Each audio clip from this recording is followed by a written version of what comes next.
इस संसार में कोई किसी का नहीं होता। यह विषय भावनात्मक, दार्शनिक, आध्यात्मिक और यथार्थ से जुड़ा हुआ है। मनुष्य जीवन के आरंभ से ही एक भ्रम में जीता है। यह भ्रम है अपनत्व का, रिश्तों का, साथ का।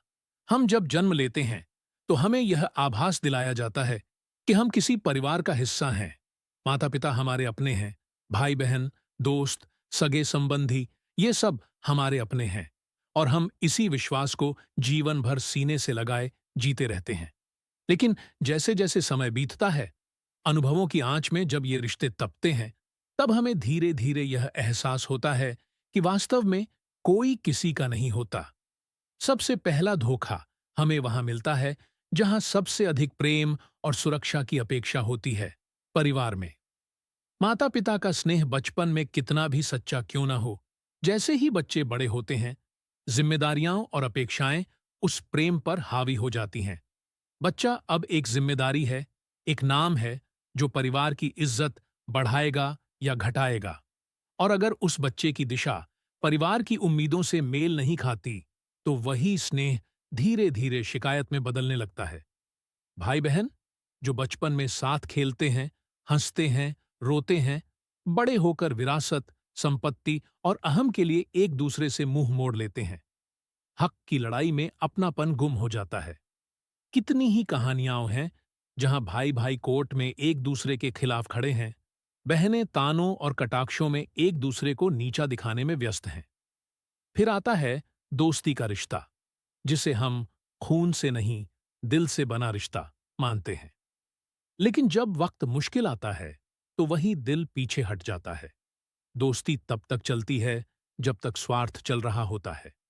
जैसे ही आपकी परिस्थितियां बदलती हैं, नौकरी चली गई, पैसा खत्म हुआ, समाज में आपकी पहचान कमजोर हो गई, तो सबसे पहले दोस्त ही दूरी बना लेते हैं। और हम यही सोचते रह जाते हैं कि क्या ये वही लोग हैं जिन्होंने मेरे साथ कस्में खाई थीं।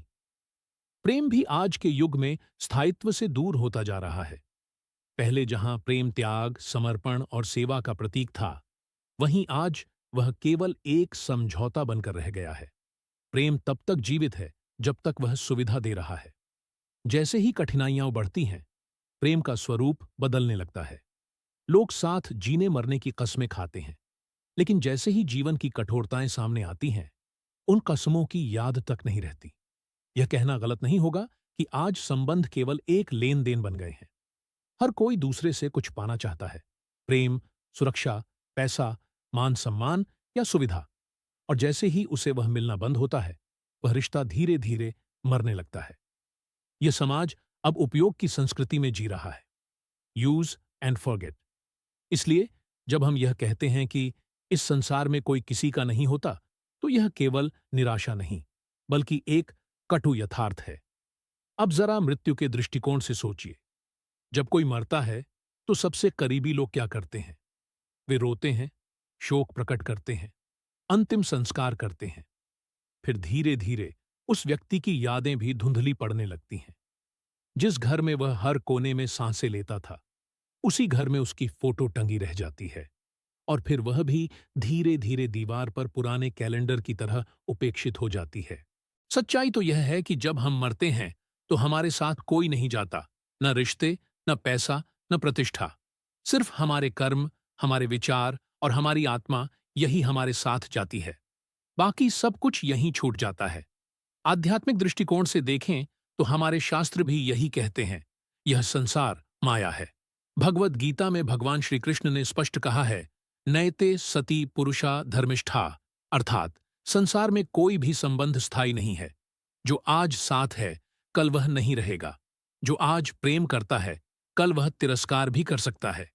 गौतम बुद्ध ने जब यह देखा कि प्रियजन मृत्यु को प्राप्त हो रहे हैं, बीमार हो रहे हैं, वृद्ध हो रहे हैं, तब उन्हें पहली बार यह एहसास हुआ कि जीवन में कोई भी चीज स्थायी नहीं है। और फिर उन्होंने यह घोषणा की, सब कुछ अनित्य है। यह संसार एक जलते हुए अंगारे की तरह है, जहां हर व्यक्ति केवल अपने स्वार्थ की आग बुझाने में लगा है। यह कथन कि इस संसार में कोई किसी का नहीं होता, हमें उदास होने के लिए नहीं कहता। इसका उद्देश्य है हमें आत्मनिर्भर बनाना। जब हमें यह ज्ञान होता है कि कोई स्थायी साथ देने वाला नहीं है, तब हम स्वयं के भीतर झांकने लगते हैं। हम ईश्वर से जुड़ते हैं, आत्मा से जुड़ते हैं। हम उन संबंधों से बंधते हैं जो सांसारिक नहीं, बल्कि आत्मिक होते हैं। जब हम हर रिश्ते में अपेक्षा रखते हैं, तब हम बार बार दुखी होते हैं। लेकिन जब हम यह समझ जाते हैं कि दुनिया की हर चीज अस्थायी है, तब हमें शांति मिलने लगती है। हम सेवा करते हैं, प्रेम करते हैं, सहयोग करते हैं, लेकिन बदले में कुछ पाने की लालसा नहीं रखते। यह जीवन एक तीर्थ यात्रा की तरह है, जहां कुछ लोग हमारे साथ कुछ दूर तक चलते हैं और फिर अलग हो जाते हैं।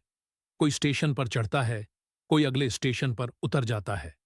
अगर हम हर उतरने वाले को पकड़कर रोने लगे, तो हमारी यात्रा बोझ बन जाती है।